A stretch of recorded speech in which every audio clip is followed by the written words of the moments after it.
Hi, this is Aulbrie Sass for Pambazuka News. I'm on location today at the African Union headquarters here in Addis Ababa, Ethiopia.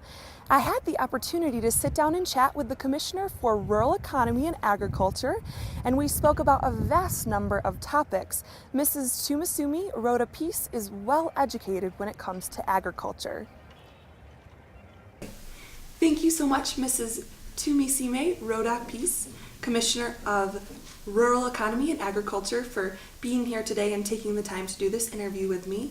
Just to get things started, I'd like to ask you, what are the key achievements of your department over the past 50 years or since your department was created that are notable? You are most welcome, and thank you for that important question. You know, agriculture matters a lot. My area is agriculture and rural development. It's quite broad. It spans many sectors. It includes land, water, agriculture, and all that. But I would like to say that focusing very, very intensively on these sectors did not start as early as 60 years ago, because I think the main concern of Africa was peace and security at the beginning.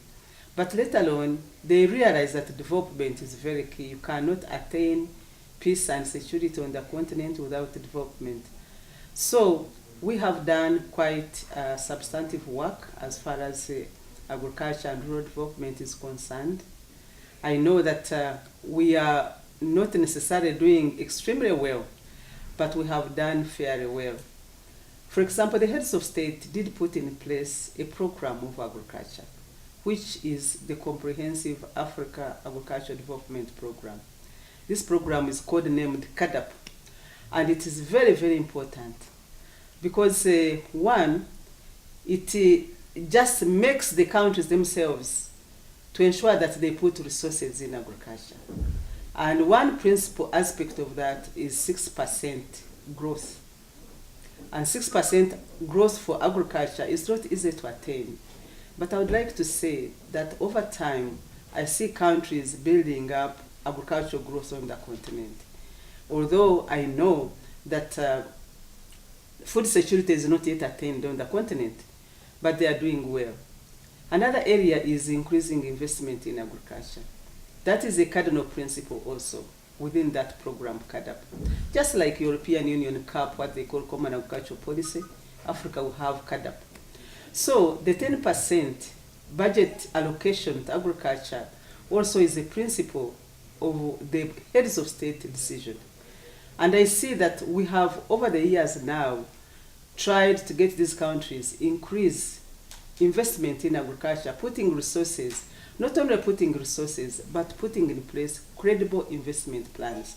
We support countries in ensuring that they have investment plans which are going to yield results and impact at the end of the day.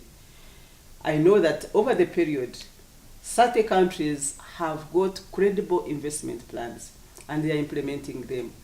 They are being guided by those credible investment plans. So the African Union Commission has been supporting them. We also have programs, other programs related to rural development. The reason why all these sectors are together with agriculture is because they relate to one another. We have, for example, a land policy. Land is key to the development of agriculture. So the land policy initiative is supposed to get countries invest better on the land. And the heads of state adopted this policy initiative. We are implementing the same on the continent, and it's very, very important. We have done tremendously well, especially with climate change negotiations. You know, in the African Union, there are 54 members. And that is a key voice.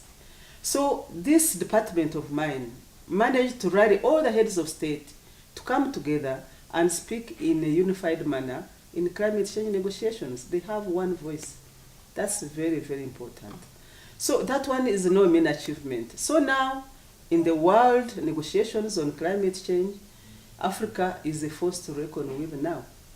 Unless they get Africa agreeing to a key position, then it cannot move, because the percentage of numbers, it helps us a lot. There are other programs which we're implementing.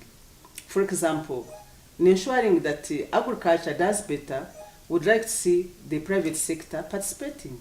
So we are in fact partnering up with the G8 members. We are partnering up with the World Economic Forum in getting the business community internationally link up with the local business communities in these countries in Africa.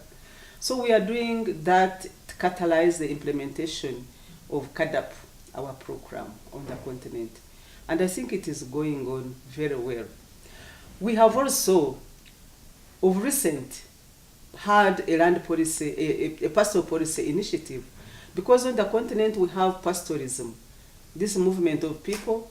You see, for example, in the Horn of Africa, we had a problem of the food crisis. It's because of the drought, also the Sahel. So we have a pastoral policy to help pastoralism settle better, get access to resources, get water, and pasture developed so that they are able to do well. And for the Sahel region, we have what we call the Great Green Wall. The Great Green Wall is not a green wall per se. It's just that countries, 10 of them spanning from Senegal to Djibouti, they kind of go along the Sahara. So we are having that program to help them build resilience in planting trees and ensuring that the people of the Sahel region are able to put up the trees to work as a buffer so that the Sahara Desert does not move back downwards. So we are implementing that one, especially with the EU. So there are many programs which we are implementing, and we are doing really fairly well. Gradually, we shall get there. I think so too. That was a wonderful answer. So my next question for you is, are there any missed opportunities that you've seen in your department over the past 50 years? Any that you'd like to talk about? Yes, I think in my department, would like to focus better, especially on the women and the youth.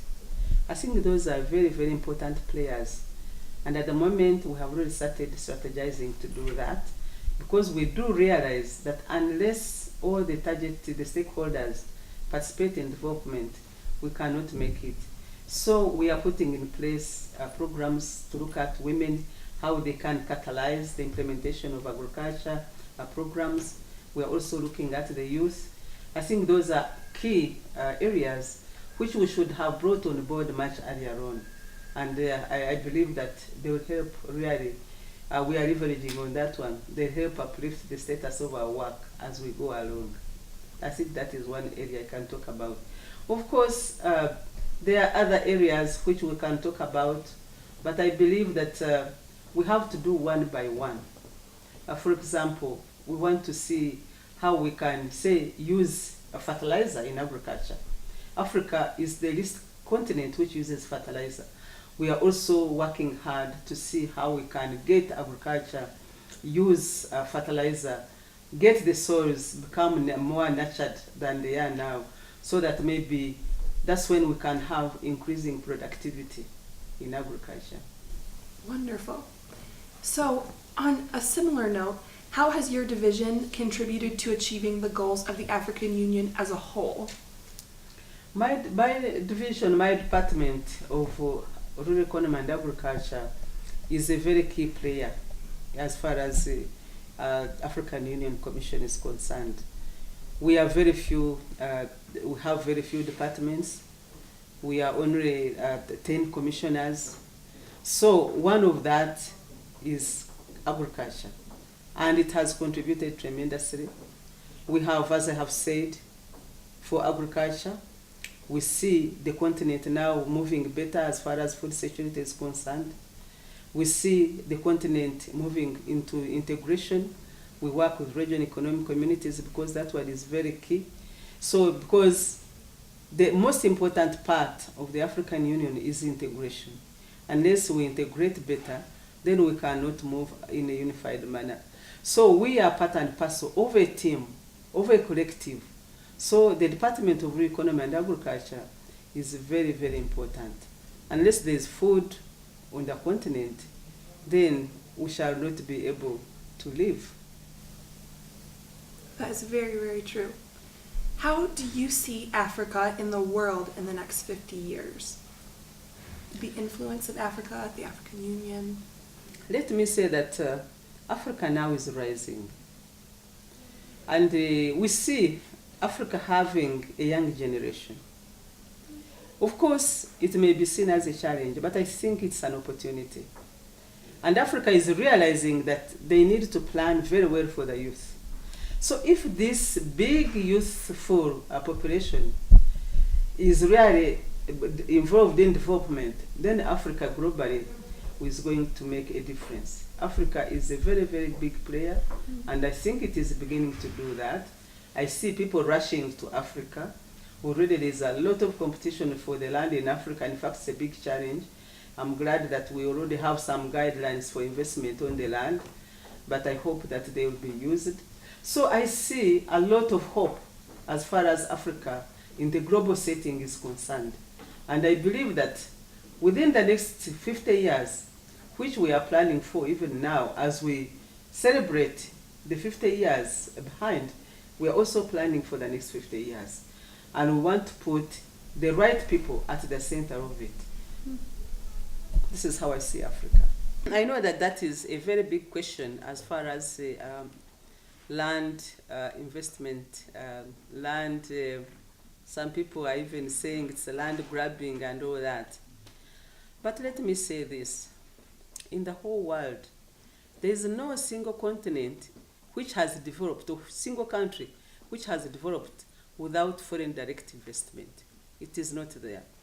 So now the most important thing we have to do is to empower these countries to negotiate better. So this is what we are doing. The land policy initiatives and guidelines, these are the ones which, if used by member states, can help in getting a win-win situation. We want to see countries getting a win-win situation. Is there anything else you would like to add, a final comment, perhaps?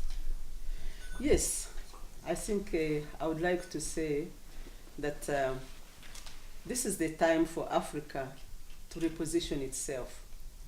This is the time for Africa to ensure that the next 50 years, the generation of Africa lives better than the generations before 50 years. I think this is the time for us. And we who are in a position like this, we can help, we can marshal the whole continent to ensure that they get the right direction. I think we have to get it right. It's time for us to get it right. Thank you so much, Mrs. Peace, for your time and for doing this interview with me. I really appreciate it. I thank you too. It's a pleasure. It is.